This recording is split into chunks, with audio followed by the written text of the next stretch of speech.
IVF and IUI ये same है, different है? IVF और IUI बहुत डिफरेंट होते हैं। दोनों एक पर्टिकुलर लेबल में आते हैं which is known as artificial reproductive techniques. तो बेसिक फर्क क्या होता है कि IUI, the word IUI basically means intra uterine insemination. So intra means inside, uterine means uterus जो बच्चेदानी को बोलते हैं, इंसेमिनेशन मीन्स टू पुट। तो जब हम स्पर्म को यूट्रस के अंदर डालते हैं that procedure is known as IUI और intrauterine insemination. In this condition हम लोग एग्स को बॉडी के बाहर नहीं निकाल रहे हैं, एग्स बॉडी के अंदर ही हैं। ओव्यूलेशन बॉडी के अंदर होता है, फिर ओव्यूलेशन के बाद egg is suppose to go till the inside the tube, तो वो ट्यूब के अंदर जाता है। और नॉर्मल प्रोसीजर में जब नॉर्मल नेचुरल प्रेगनेंसी होती है देन जो स्पर्म्स रहते हैं वो यूट्रस के मुंह से, जिसको सर्विक्स बोलते हैं, वहां से लेकर के एग तक जाते हैं and then the fertilization process means the meeting of the egg and sperm takes place. But in IUI हम क्या करते हैं कि हम यूट्रस के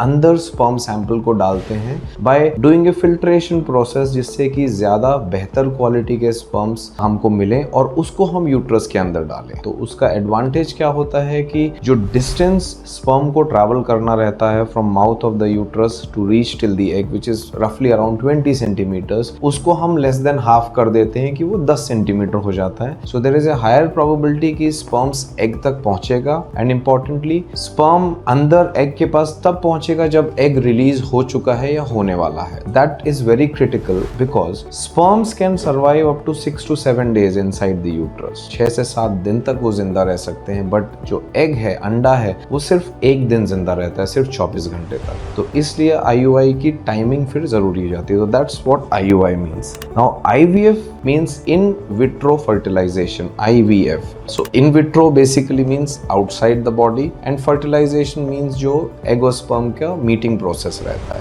तो जब हम एग और स्पर्म की मीटिंग प्रोसेस को बॉडी के अंदर की बजाय बॉडी के बाहर करते हैं, that's what known as in vitro fertilisation. तो in this process the eggs have to be taken out from the body. तो एग्स को बॉडी के बाहर निकालते हैं अंडर एनेस्थीसिया, एक छोटी सी नीडल प्रिक करके अंडर अल्ट्रासाउंड गाइडेंस में।